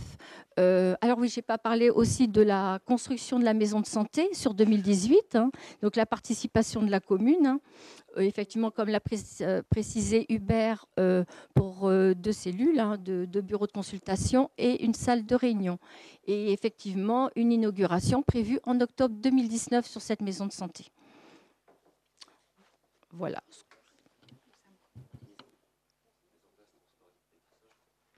Ah oui, ça fait partie des actions du CCAS. De toutes ces actions du CCAS nouvelles, effectivement, une action effectivement importante, c'est la mise en place de, comment dirais-je, d'un transport solidaire vers Épissol à Vitré, puisque c'est également en soutien. On avait entendu les difficultés portées par le Secours catholique, devant mettre beaucoup de temps pour accompagner une personne de temps en temps, enfin presque toutes les semaines vers Épissol, mais seulement une personne. Là, nous proposons un transport collectif et également partenariat avec la commune de Domanier, de Louvigné-de-Baie, qui participent. Et nous avons donc un réseau de bénévoles. Actuellement, il y a une douzaine de bénévoles qui se sont présentés pour, à tour de rôle, et bien s'organiser de conduire notre minibus vers Épissol toutes les semaines. Voilà, donc c'est important et ça se poursuit bien sûr sur 2019. Alors, il y a 2 projets que tu as oubliés, mais c'est pas grave. Je vais en parler quand même parce que c'est 2 projets structurants pour l'année 2019. On est en train de travailler avec la maison de retraite Sainte-Marie avec les bailleurs sociaux, hein, sur un projet de logement senior, de résidence senior, donc qui sera vraiment situé juste derrière la maison de retraite. Une vingtaine de logements, hein, on est en train de travailler dessus. Il y a un groupe de travail qui a été mis en place entre des élus et des membres du conseil d'administration de la maison de retraite. Donc un beau projet pour avoir des logements de transition, on va dire, hein, juste avant la maison de retraite, donc vraiment un projet spécifique. Donc on vous tiendra informé. Et un deuxième projet qui là sera juste à côté de la maison de santé, quand on va sur la droite à Samelène, pareil, un projet avec un bailleur social où une partie des logements seront fléchés également pour des personnes seniors, on va dire, voilà, plus âgées, qui pourront bénéficier de la maison de santé. Mais peut-être que là, on ira sur quelque chose d'intergénérationnel. Donc il y a voilà, encore des discussions qui ont eu lieu cet après-midi et qui vont continuer. Excusez-moi, juste pour préciser, donc pour compléter un peu toute cette proposition qu'on voulait donc vraiment diversifier l'offre sur Châteaubourg, nous ne perdons pas de vue. Donc sur 2019, vraiment, je vais insister, et ça me tient à cœur, de commencer à travailler pour une extension sur la résidence Bel Air. À savoir que cette année, nous n'avons pas eu de vacances sur la location des logements, donc c'est une belle année sur les locations. Il y a une réelle demande et particulièrement donc une demande plus portée vers des T2, voire des T3. Hein, donc voilà, juste pour... Donc 3, oui, voilà. L'idée, c'est d'avoir 3 pôles demain, un peu de logement. La résidence Bel Air agrandie, un pôle à côté de la maison de retraite et un pôle sur Samelène avec des logements adaptés pour les seniors. Je tenais vraiment à remercier les équipes du CCAS parce que c'est vrai que Laurent maintenant se consacre à 100%, je dirais, sur l'action sociale. Avant, il avait la partie vie associative qui a été confiée à Didier désormais. Et c'est vrai qu'on a une nouvelle typologie d'habitants, de nouvelles difficultés qu'on rencontre, qu'on n'était pas habitué à voir à Châteaubourg, hein, et qui nécessitent beaucoup de temps, alors que les effectifs sont restés stables pour le moment, mais on voit bien qu'on a, on a besoin de repenser notre action sociale, de mieux se coordonner aussi avec les différents acteurs que sont les assistantes sociales, que sont les gendarmes, que sont les collèges, les écoles. Voilà, tout ça doit mieux travailler ensemble, donc ça va faire partie d'un des axes forts, je dirais aussi, de cette année 2019 sur l'action sociale. On a connu un été un peu difficile avec certains jeunes, qu'on n'avait pas identifié jusqu'ici, et ça, c'est pas normal. Donc on doit réussir à plus vite identifier les problématiques, en tout cas plus tôt, et sur des enfants plus jeunes, pour pouvoir essayer de rattraper un peu tout ça. Et puis on a aussi, j'en parle ici, mais on a connu avec une personne isolée dans sa voiture qui est restée plusieurs mois, une vraie difficulté pour traiter ce problème, le régler, trouver des solutions. Et c'est des choses qui sont très chronophages, puisque c'est de l'humain, donc c'est beaucoup de temps, d'échanges, d'approches. Donc je voulais vraiment remercier les équipes du CCAS, et particulièrement Laurent pour son calme, sa persévérance. On n'est pas tous faits pour faire ce qu'il fait, et en tout cas je lui tire mon chapeau, parce que ça s'est toujours très bien passé, et toujours de façon intelligente. Oui. Excuse-moi. Pendant que je suis lancée, oui, aussi préciser qu'il y a un très gros travail dans l'ensemble des tâches, des actions menées par le personnel du CCAS. Vraiment, un poste qui devient vraiment très important et très lourd, c'est la gestion l'accompagnement donc des bailleurs sociaux pour être vraiment dans la mixité sociale sur tous les projets qui vont nous être livrés sur 2019 en termes de logements dits sociaux. Donc on reste en mixité, donc beaucoup de dossiers à traiter. Et là, donc, pour le mois d'avril, nous attendons 22 logements. Donc, effectivement, on va renforcer notre analyse des besoins sociaux par rapport à la typologie de toutes ces familles qui vont arriver sur notre commune. Sachant qu'effectivement, si nous, sur notre commune, on ne présente pas de dossiers qui peuvent être reçus et entendus, il faut savoir que ce seront les dossiers venant des populations de Rennes, notamment, qui viendront sur Châteaubourg. Donc, on va être très, très attentif à l'accueil de toutes ces familles. Et des logements T4, T5, donc des familles assez importantes. Donc, voilà. Merci beaucoup. Je passe la parole à Aude.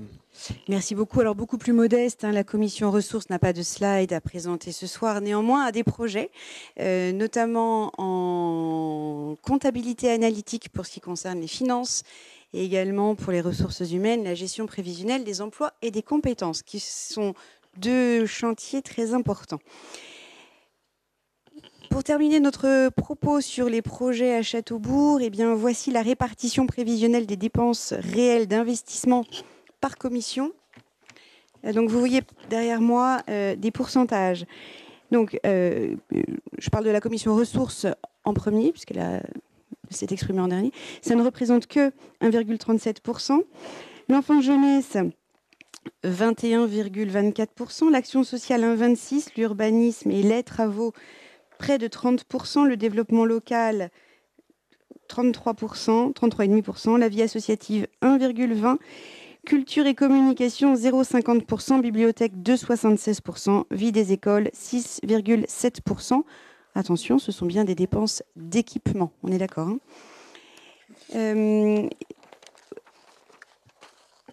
Passons maintenant aux orientations en elles-mêmes. Et c'est le maire qui prend la parole. Alors, l'objectif, c'est d'un peu de résumer tout ce qui vient de se dire. Je vais pas répéter. Ce qu'il faut retenir pour ce budget qui arrive, en tout cas ce qu'on souhaite vous proposer, c'est de garder le même équilibre budgétaire en fonctionnement. C'est notre dernière année avant les élections, donc on ne va pas tout révolutionner non plus. Donc on garde le même équilibre, pas d'évolution de la fiscalité et des taux, et pas de nouvel emprunt sur le budget de la ville pour 2019. Sur les investissements, vous les avez entendus, mais je les répète, ce qu'il faut retenir, c'est vraiment le gros chantier, c'est la place et le centre commercial Bel Air. Donc vous avez voté l'attribution des marchés ce soir. Donc maintenant, on va caler les plannings, notifier les marchés et démarrer en avril, fin mars-avril, les travaux. On commencera par le poste de refoulement, le gros poste, donc c'est des gros chantiers. Faites passer le message, soutenez les commerçants. C'est pas parce qu'on est en travaux et que c'est peut-être un peu plus compliqué de se garer autour du centre commercial Bel Air qu'il faut plus y aller. Donc là, il y a tout un travail aussi de communication à faire. La maison de l'enfance, donc on va passer les marchés, etc. pour un lancement des travaux à la fin de l'année. Christelle en a parlé, c'est le renouvellement des équipements dans les cuisines. Je ne l'ai pas mis ici, mais c'est vrai qu'il y a aussi tout un travail sur le numérique, sur le câblage dans les écoles et des investissements assez importants. Et l'acquisition d'un terrain dans le cadre d'une future extension, rénovation de l'école Charles de Gaulle. Donc voilà, on est en train de basculer petit à petit sur le projet Future École qui sera au cœur de l'année 2019. Ça, c'est un petit investissement, mais c'est toujours très attendu, puisque dans le parc Iffeldorf, on va travailler sur une aire de jeu. Voilà, donc on est en train d'éplucher les catalogues et on vous fera des propositions prochainement. Et en matière de sécurité, donc ça, c'est un vrai choix. On a eu certains événements sur la commune qui nous conforte dans cette idée. On souhaite déployer la vidéoprotection sur la commune en 2 phases, une phase en 2019 et une phase en 2020. L'idée étant de mettre sous vidéo le quartier de la gare, le centre commercial Bel Air, la mairie, nos équipements sportifs publics, les entrées de ville aussi, de savoir qui entre et qui sort pour avoir toutes les plaques d'immatriculation.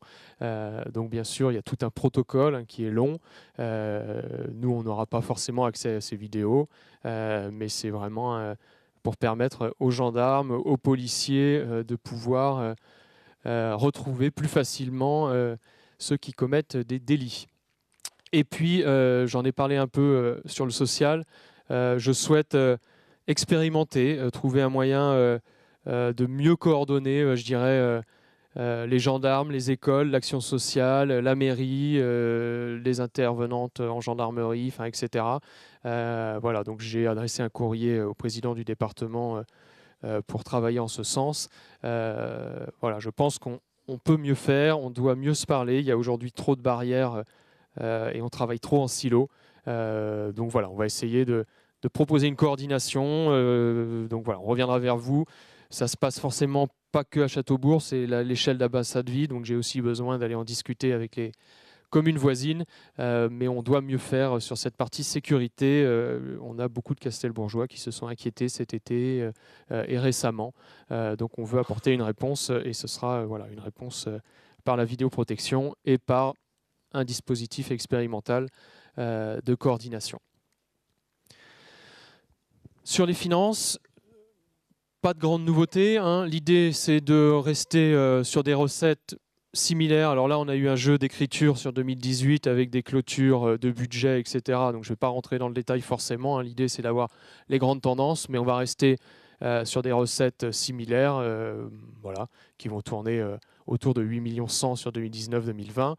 Des dépenses qu'on va maîtriser, l'idée étant de rester au même niveau de dépenses. Donc là, il y avait aussi quelques dépenses exceptionnelles qui n'auront pas lieu, qui vont nous permettre de stabiliser notre niveau de dépenses, ce qui permet de dégager la marge brute, la marge nette. Je ne vous refais pas l'explication de tout ça, vous avez eu les chiffres. Des subventions aussi qui vont tomber forcément sur les projets qui arrivent.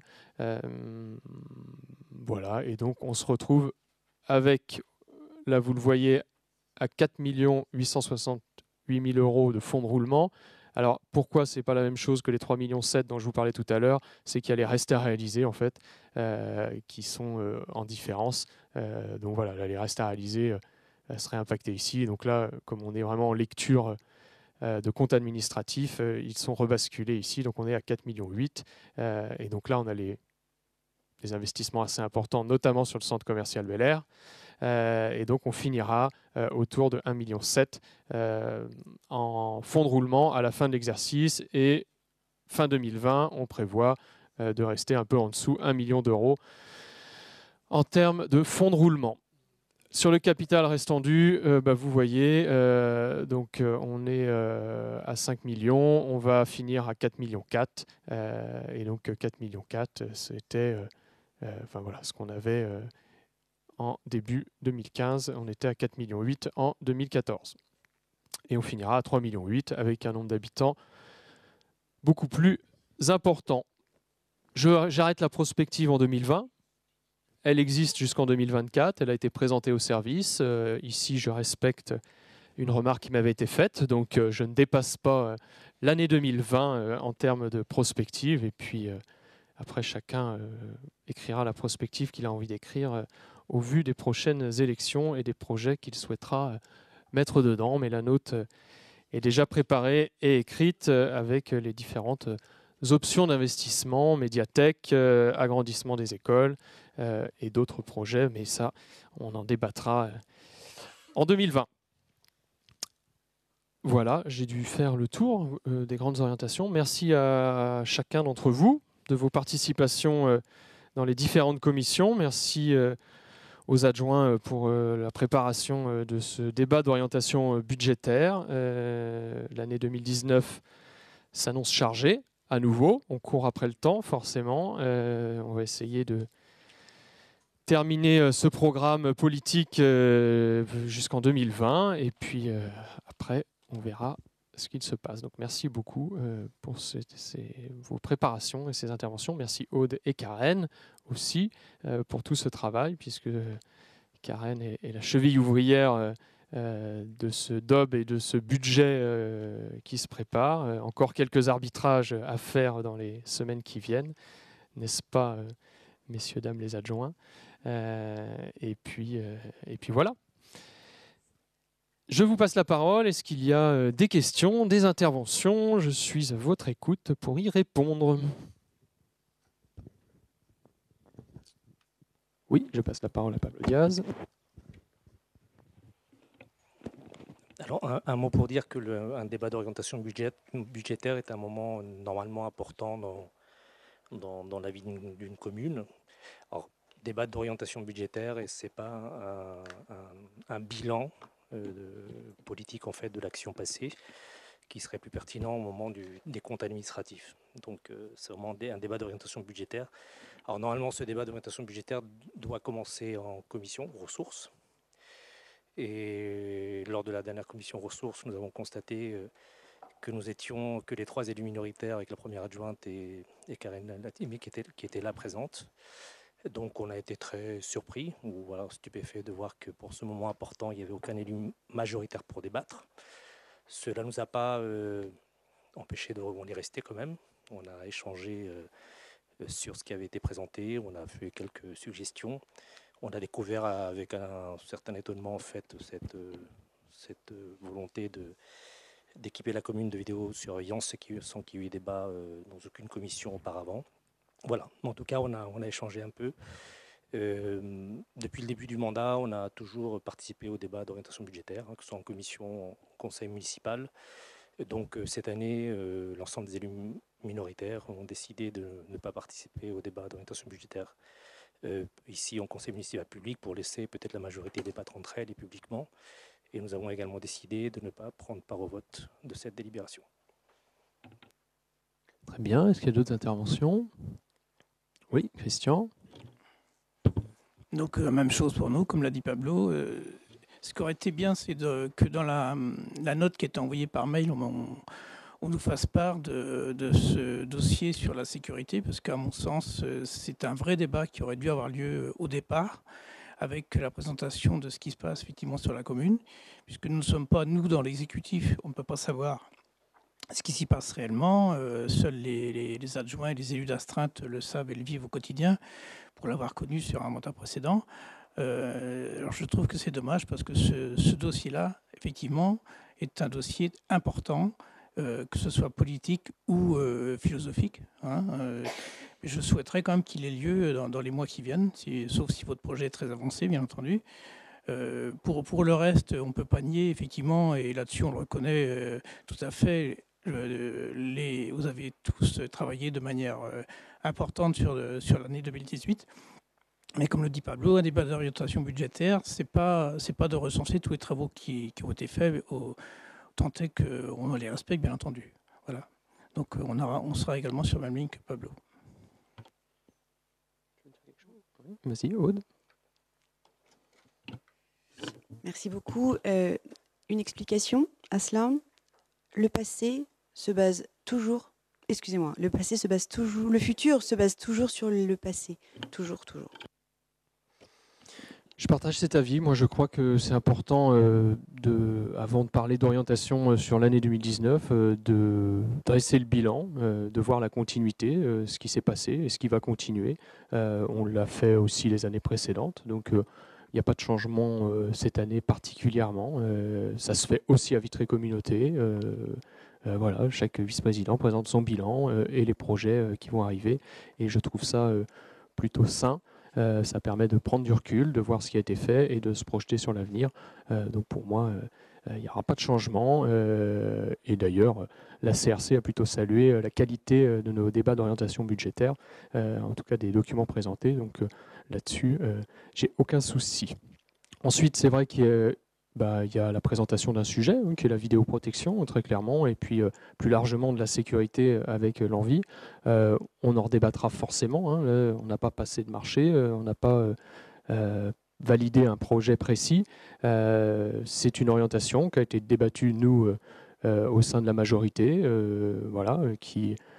qui aujourd'hui fait l'unanimité ou quasiment au sein de notre majorité. Donc, nous, on a débattu. Donc maintenant, on le propose au débat, vous serez pour, vous serez contre. On en redébattra au moment où on aura un peu plus avancé sur le sujet. On fera aussi venir forcément les gendarmes pour présenter ce sujet-là, c'est important. Mais aujourd'hui, nous, voilà, on est la majorité assez convaincus, donc on essaiera de vous convaincre. Et puis si on n'y arrive pas, il y aura un vote. Et puis voilà. Mais on est vraiment dans la présentation d'un sujet qui répond, on pense, à une problématique. Mais bien sûr, tout ça vous sera présenté. On n'est pas là pour acter précisément le montant d'un marché, le nombre de caméras, le dispositif, etc. On est vraiment dans une orientation politique. Voilà. Et puis, on peut regretter, en effet, qu'à les commissions ressources, là, il n'y ait pas eu. Il y avait une autre commission, je crois, la veille. Bon, voilà.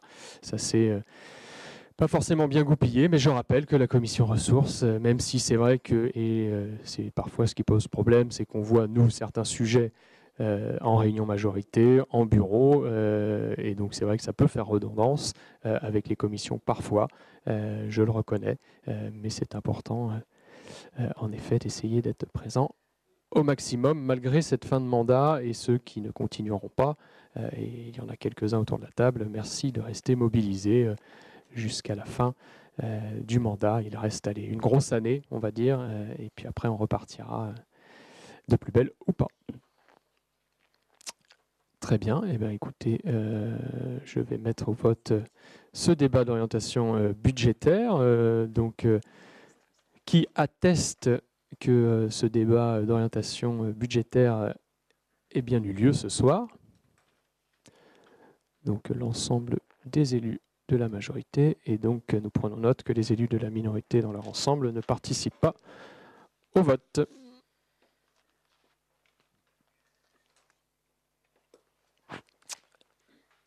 Et donc ce conseil municipal se termine. Merci beaucoup. Est-ce qu'il y a des questions des élus? Oui, je passe la parole à Pablo Diaz. J'avais quatre questions à poser et peut-être que parfois l'information m'a manqué, peut-être c'est passé en conseil. Et voilà, c'est une demande d'information sur est-ce que la commune a un délégué à la protection des ressources numériques, qui est une obligation pour tout ce qui est la gestion des ressources, un référent. C'est en réflexion avec Vitré Communauté sur tout ce qui est RGPD, protection numérique. On est en train de voir ça, puisque maintenant tout est stocké, déporté. Donc on a une réflexion globale avec l'agglomération. Mais aujourd'hui, c'est Arnaud qui est notre référent numérique, mais il n'y a pas, voilà, c'est pas encore. Parce que normalement, c'est une nomination Tout à à l'arrivée. Voilà, donc je voulais savoir si c'était fait ou Pas encore. pas encore. Parce que c'est pas ça en lien avec le thème de la Tout à fait. vidéosurveillance. Et le référentiel, le déontologue, référent déontologie, Pas de référent déontologie pour l'instant. parce qu'il y a une obligation. Enfin, parce que j'ai vu ça ailleurs, c'est pour ça que je vous pose la question. Je pensais peut-être que c'est déjà le cas et je ne suis pas référent Non. déontologue. En lien avec la vidéoprotection? Non, généralement pour l'activité de la commune. Ouais. De la commune. Voilà, normalement il en faut un, donc je voulais savoir s'il y en avait un qui avait été nommé ou pas. Très bien, nous prenons note. Et la même chose, le référent laïcité. Bon, c'est des choses que j'ai apprises. Il n'y a pas. Voilà. Donc on vous répondra. Voilà. Et l'autre dernière question, c'est la commission de contrôle des comptes, qui normalement est une obligation pour toutes les communes qui ont des recettes de fonctionnement de plus de 75 000 euros. Et je ne sais pas si c'est nécessaire pour nous, si on l'a jamais voté, sa composition n'a jamais été votée, si vous pouvez vous renseigner si ça nous concerne ou pas. C'est en fait tous les liens qu'il y a de la commune avec les entreprises, avec prestataires, etc. Il y a une commission de contrôle des comptes.